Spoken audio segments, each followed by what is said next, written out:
देखो केते बड़ कथाटे से कहले से जानू ना जातीय गणमाध्यम से खबर को देखुची एवं दुर्गापुर जहाँ सी कहते ओडिशा रे 3 सप्ताह तले समुद्र कूल में 3टी रेप होती यार तथ्य ममता बानर्जी देवे कि जदि देखुं ओटीवी एवं तो अनेक अधिकारी ओटीवी को देखते पड़ोशी राज्यर घटना कौन है ओटीवी को भी देखते जो दुर्गा पूजा कवरेज जाइलु आरजेकर बेले भी जाइलु तो से जानी जदि शुणुंट तो सी कहीपर कि 3टी रेप केतबेले गोपालपुर गणदुष्कर्म मामलें 6 घंटा भितर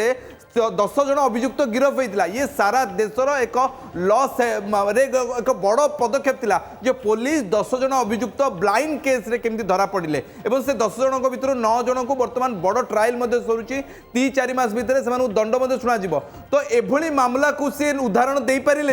गोटे सीधा कथा ना आपण पाखे तथ्य अच्छी ना आपण पाखे संवेदनशीलता अच्छी ना आपण पाखे उत्तरदायित्व अच्छी